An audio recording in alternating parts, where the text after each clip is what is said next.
Aussie households are once again staring down the barrel of a fresh cost of living crisis, with the RBA tipped to hike rates after a rise in new headline and underlying inflation figures. That has put pressure on the Treasurer to rein in spending, with economists saying it must be restrained for the economy to stabilise. But the Treasurer, Jim Chalmers, has defended his budget management, pointing to a lift in private sector spending behind the new inflation figures. He says it's not him. For their take, let's bring in Sunshine Coast Mayor Rosanna Natoli and 7 News reporter Nick McCallum. Morning to you, Rosanna. The Treasurer says it's private spending. Economists say he needs to rein it in. It is government spending as well. How do we cut through the noise?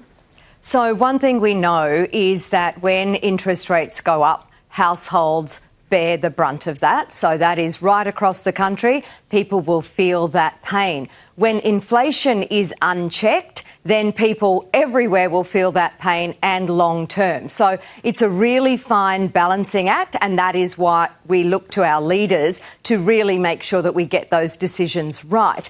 And every level of government needs to spend within its means, just like households do. So that is the challenge for the Treasurer and for all of us, really. But any rate rise is going to impact on households. And as you said, it is a cost of living crisis. We're already feeling that. So this is really a very worrying time for Australians across the board. Yeah, Nick, families don't want to play the blame game. They don't care. And the fact that our government spending sounds like it's about similar to what it was in COVID, our federal government spending, federal and state government spending, they just want it easier to live. What's the solution here? Well, if there was an easy solution, it would have come up years ago. No, I'm no economic expert, but I can't understand how Dr. Chalmers solely blames the private sector when the government sector is 28.5% of GDP. That's way too much.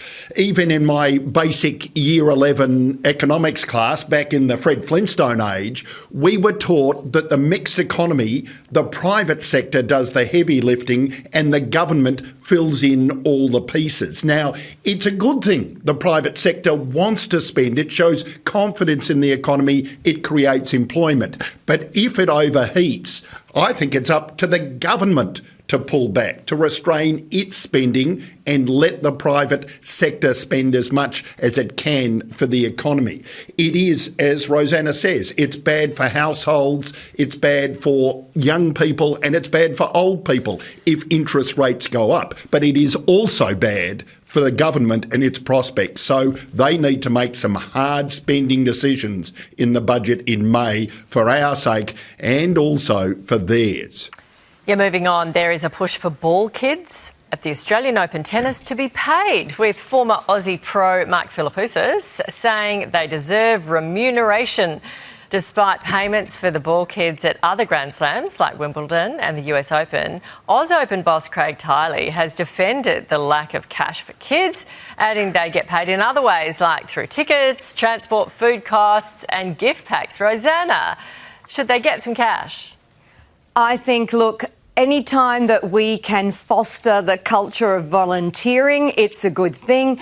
Doing things for the sake of it being good for someone else, our community, our society, that is great. But also, if you have an organisation raking in the cash, then it needs to be fair. So I think that maybe what we should do is give a donation to a youth charity, for example, in the name of the ball kids or something like that. I think for the young people themselves, if they're getting tickets and they're getting clothing and they're having a really great experience, that's great, but we shouldn't be profiting from the benefit of those children. That's an interesting idea. Tell us what you think at home. Nick? Well, I understand what Craig Tiley, the tournament director, is saying. The kids have a wonderful experience. Whenever you see them off court, they're of course eating, so they get free food, they get free transport. I understand all of that. But to me, it does smack of a little bit of stinginess and unfairness, and almost like slave labour. These kids work very hard. They work 8 hours a day when they're on. There are 435 of them, and they work in the heat. I think it would only be fair to pay them a small amount. In the US, they get $24 an hour. In Wimbledon, they get $395 for the 2 weeks. Right. I think it's only fair, particularly seeing the winners of the Australian Open take home $4.1 million, and there are huge crowds and huge ratings, and Tennis Australia benefits so much. So the least they could do is just give them a little bit of money. But and so Wimbledon in the US do it and we don't. I wonder why. Yeah. Finally, a finance firm in Brisbane has revealed their 3 rules for new applicants. You must support Queensland in the state of origin. Okay. You have to enjoy a cold Forex beer. And most importantly, you can't be woke. Ben Cleary from Tribeca Investment Partners says wokeness is, quote, a surefire way to ruin team spirit, unquote, adding that he's seen it in their Sydney office and they won't be making that mistake again. Rosanna, as a Queenslander, what do you reckon?